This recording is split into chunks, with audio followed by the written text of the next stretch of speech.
welcome to another episode of Candid Conversation with Adam Lopez. I am your host, Adam Lopez, and today we have a very special guest. She is from back east in New Jersey. Her name is Nicole Cruz. She is the Business Development Executive for Build Pro Construction, also Captiva Development. Nicole, welcome to the program. Thank you so much for having me, and happy Wednesday. Happy Wednesday, right? So first and foremost, I want to say thank you for accepting to be part and participate as a guest. This program has a wide range and diversity of speakers, presenters, participants in all industries. I've had chief of police to candidates for mayor, for city council. I've had tourist gurus everywhere. So now I bring somebody from the construction industry in your area of New Jersey. And I must say that I really, really enjoy your LinkedIn profile, those stories, your posts, your adventures on the road, what you're bidding on. It's great. It's really good.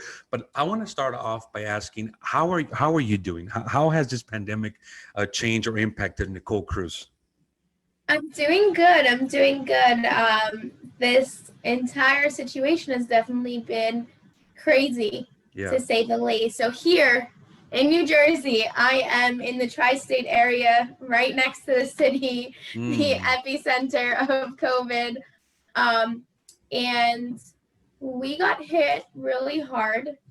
I do have some family members and friends that were hit with COVID, and, luckily we're able to get past it, and they're healthy and, thriving again. But me personally, I was not sick. Thankfully, I try to stay healthy as much as I can, but it's definitely difficult. It's changed a lot of lives here in New Jersey. It's impacted the economy greatly, as you may know, in New York and New Jersey. And, we have seen a lot of changes due to COVID.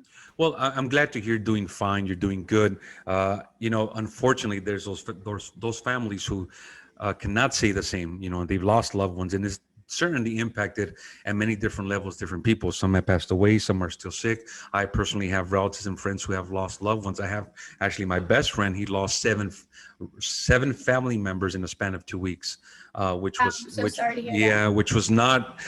really hard to see and be there for him. So I can only imagine being in New Jersey back east, where you're in the epicenter also of the pandemic. But I'm glad to hear that you're doing okay. Now let's talk about the business side of things.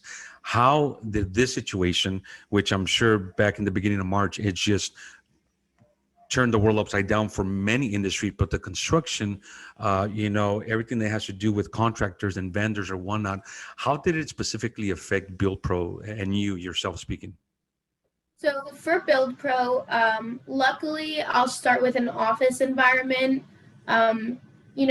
We had some individuals work from home, being that they had children, so the children couldn't go to school, so they worked from home. And then the rest of us were lucky enough, the way that our office is set up here in New Jersey, we have our own office spaces. So it's not, conjoined. We don't have to be next to each other. And I'm on the road a lot. So I'm going to job sites, which, job sites were still going until, the mayor had shut everything down unless it was essential construction. But if projects had affordable housing, or, a certain component in it, we were still able to move forward, which a lot of projects in New Jersey do have affordable housing, because every town needs a certain percentage of affordable housing. However, our industry was hit in different areas. The development side was hit because the developers weren't sure what was going to happen moving forward. So a lot of unknowns, right? Yeah. So a lot of developers decided to put their projects on hold and see where the economy would take us. A lot of tenants in certain areas were migrating, so a lot of developers stopped investing in the New York market and started moving to New Jersey market, to less dense populated areas. And then on the material side, it was a lot harder, especially now, to get access to materials in a timely manner, because a lot of our vendors and subcontractors are backed up with contracts. And then from the material standpoint, lumber prices, prices went up the roof, over 200%. We saw them go up for COVID, but they're finally trickling a little back down. Well, so we're speaking with Nicole Cruz, she's the Business Development Executive for Build Pro Construction out in New Jersey. No, Nicole, did you also see or experience, or I guess the state, the county, the country, whatever you want to call it back there, anywhere we did, but small businesses closing, vendors, partners, collaborators, contractors. How did you see that impact? Because I personally know a lot of people who lost their businesses, lost their jobs, they lost everything. How was it back there? It was pretty bad. Yeah. I grew up in Ironbound in Newark, and then I moved to Monmouth County, which is down the shore. It's in the beach area, and I went to college out there, and I had a lot of family friends who owned restaurants and small businesses, and they really struggled to keep, specifically the restaurants. I think my family friends that own restaurants, those had a difficulty staying open. Wow. They pushed through because they were able to still do takeout. But as we know, restaurants were hit really hard here in the tri-state area. We still can only do 25% indoor capacity. Yeah. And a lot of states aren't like that. You go to Texas and there's no problem. Correct.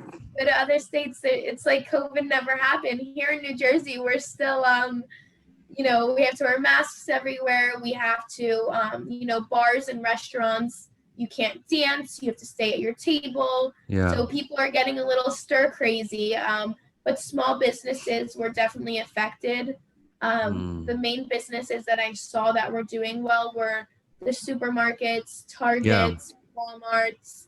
But the small businesses, they're struggling. They're struggling, definitely. Yeah, here in California, we were also seeing, especially here in Ventura County where I live, we're at 25% capacity as well. But then, we get a spike in cases and we're back to square one. They shut everything down again. And so it's been tough. It's been a struggle, but how do you see the economy? Is it picking up? Do you see it going to be trending the right way? Or do you feel that the construction industry or the industry in general is still going to have a hard time, opening up the economy or getting back to business as usual? How do you foresee things for you, for Build Pro, and for every company out there?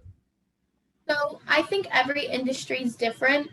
I think for Build Pro and Captiva, personally, we have seen projects moving forward. So business is back up and running. Awesome. In the construction and development world, people are finally pushing forward. They're moving their projects along. The biggest issue we have here in New Jersey is just getting approvals, because not everyone's in the office to get everything done. So the time frames are a little bit longer than projected. And then, financing is a little bit more difficult right now because banks are there's so many unknowns. So to finance your ground up development projects, they're struggling. As far as its correlation with the election, I definitely think that for small businesses that it's not construction or development. Sure. They're really looking at this election to see how it's going to affect them, because it is going to affect a lot of people. Yeah. Unfortunately, we're in a time, without getting political, that our country's really divided. Correct. And it's really unfortunate. And we're seeing it really, I'm sure you guys see the news here in New York. I was just in the city yesterday, and all of these small business owners and companies are boarding up their shops right now. Yeah. They're boarding up their shops because they're scared on what's going to happen. When COVID had first hit, there were riots everywhere. Yeah.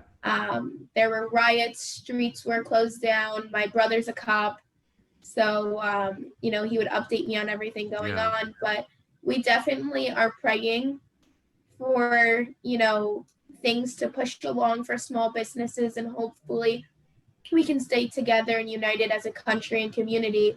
But hopefully businesses are able to recover from this, and we're just hoping that, again, community is very, very important right now.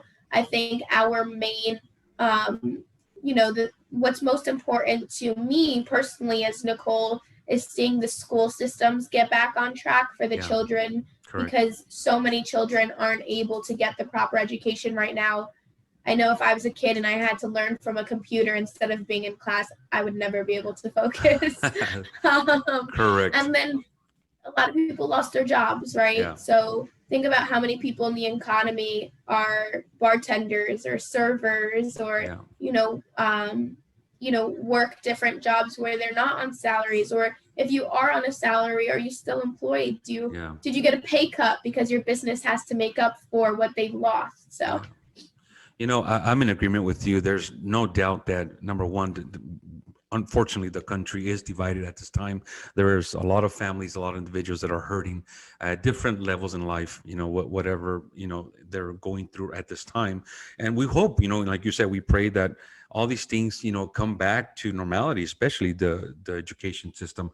So it's one of those things where I think we all are in agreement that we wish for the best for this world at this time. So, but now going on to the next question, is I see on your LinkedIn profile, you're a big advocate, or Build Pro in general, where partnerships, collaborations, you want to partner up with opportunities. I see, we're looking for this, we're looking for that, land to build units or whatnot. How important is it for you and Build Pro to have these partnerships and to grow, to have a network and to feed off of each other? Relationships are everything. I get super excited talking about relationships because I feel like your network is your net worth. And I truly believe that. It's all about the relationships you have and how you utilize those relationships, and your reputation and the way that you treat people. Here at Build Pro, we're a family. So not one door is closed to one another. So we have a full in-house estimating, purchasing, accounting, and marketing team, and we all work together as a family. We celebrate every birthday in the office. We do everything together. So when it comes to working with people, we're very particular as to who we partner with, because we want to create a long-term sustainable relationship and someone we can grow with. We are not really a transactional company, so there are a lot of companies that want to make a quick buck. They'll bid on a project, hopefully get it. I won't do any business with you unless I'm able to meet you or a Zoom call. I need to be able to know who I'm working with. Yeah. Which I'm sure, like you, it's so important. It's so important to make sure you're aligning yourself with the right people. And partnerships are everything, because you never know. Listen, you can meet someone. I had people that I met a year ago at, a restaurant networking event that, we never got a deal done. And now they're calling me now, and they remembered, your first impression, and they remembered the way that you made them feel. And I always say, and I don't know if you've ever seen me post it on my LinkedIn, but people might not remember your name or what you said, but they'll remember how you made them feel. Of course, when you met them. Mm-hmm. It's that feeling of, I've really had a good vibe or good energy from that person when I had met them. And now I'm going to recommend you, because let's say I come across, Joe Schmo on the street, and I hear him talking about, I need someone for construction. Wait, I have someone, you know? And it's just the power of connecting people. It's beyond important. And it's a part of our culture here within the company. Man, that's amazing. I really love your perspective. And I'm a huge believer on relationship builder.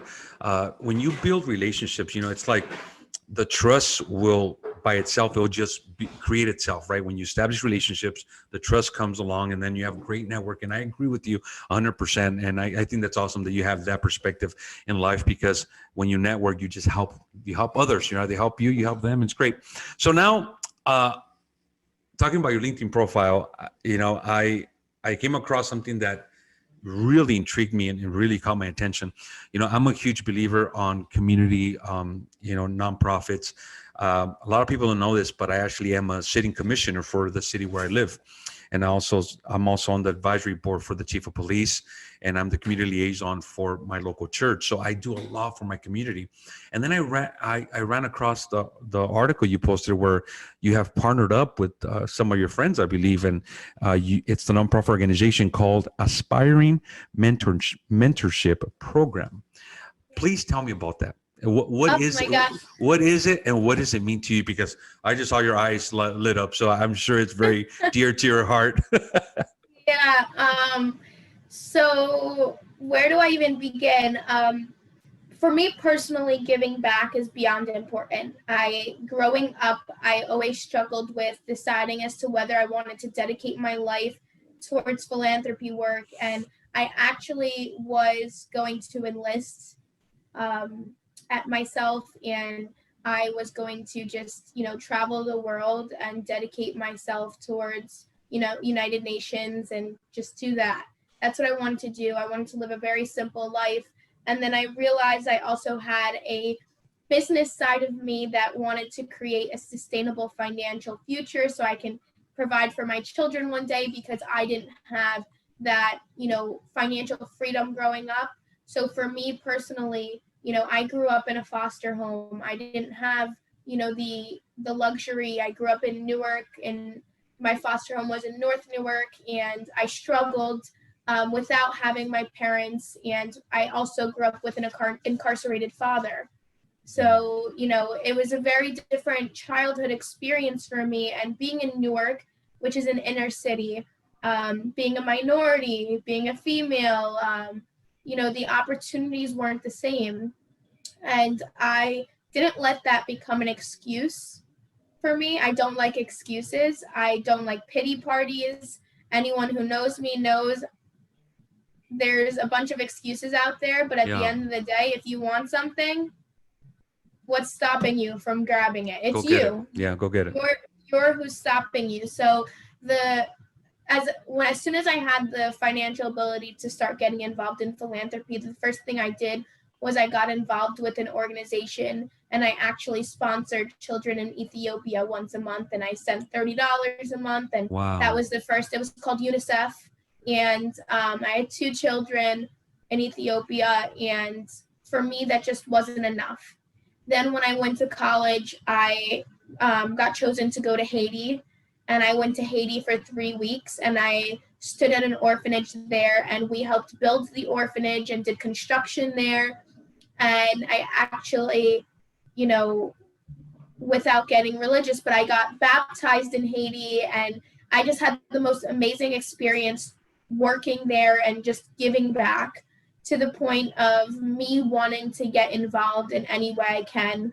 A good friend of mine, her name's Camila, she went to high school with me, Science Park High School, as well as Americo and Sam. They're the 3 founders of the nonprofit Aspiring Mentorship Program.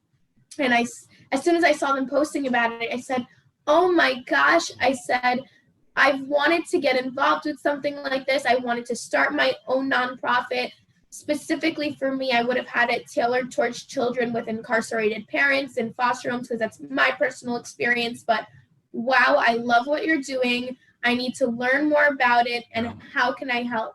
And we got on a Zoom call like you and I, and we went through all the details, and basically they started this nonprofit that's aimed to help students and children in Newark get mentors from other students who grew up in Newark, and help them be able to reach their goals and show them that they're not unreachable, and help them with school and their college applications and applying for jobs and scholarships. Because so many people, and I'll give myself as an example, right? You see these famous people or these millionaires or people who are making all of this money, and you say, it's so far and out of reach, and how do I get there? And you might not have the proper guidance. Majority of children in Newark have immigrant parents who can't speak English.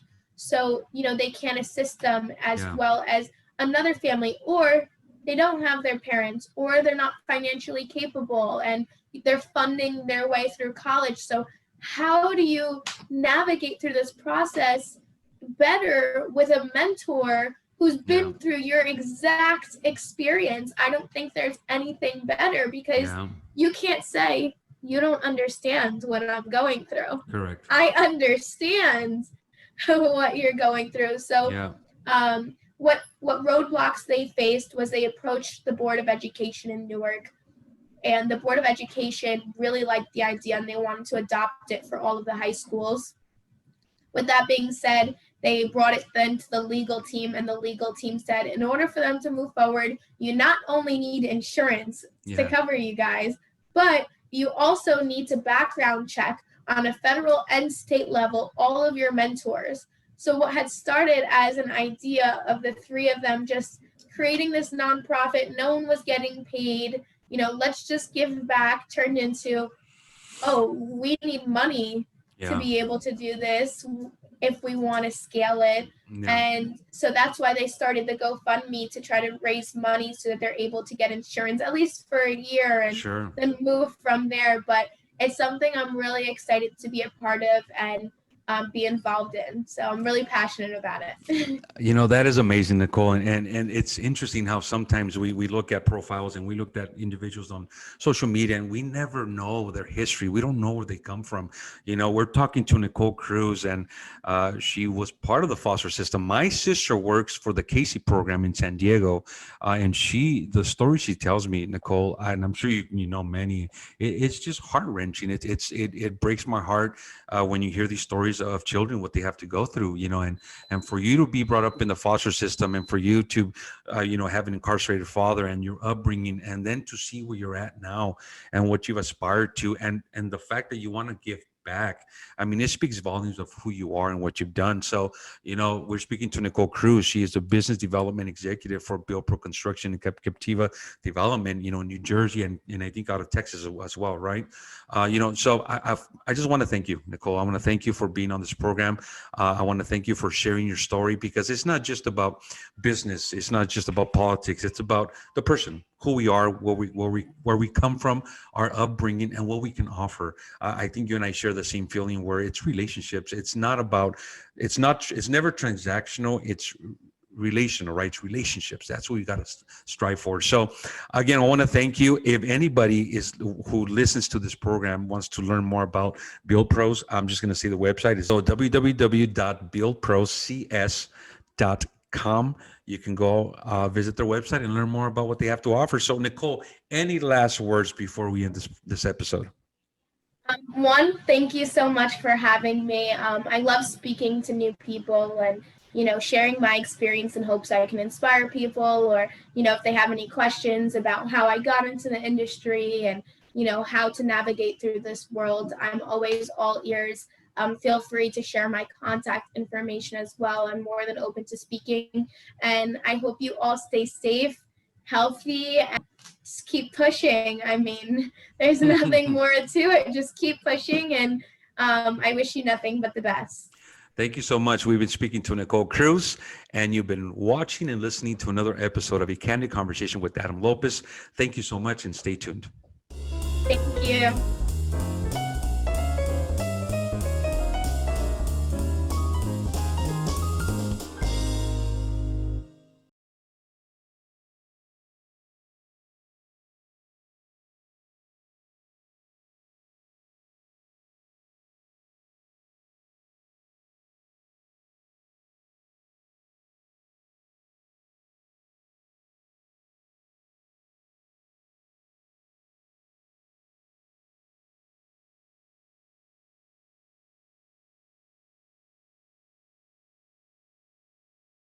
Hello, friends. This is Adam Lopez from A Candid Conversation with Adam Lopez. I want to thank you so much for watching my videos and watching every episode, every segment. Please subscribe to my YouTube channel. Continue sharing the content. You know what? We have many great interviews coming up, a lot of valuable content, a lot of valuable information, educational as well. So I want to thank you so much for your support, and continue watching my videos.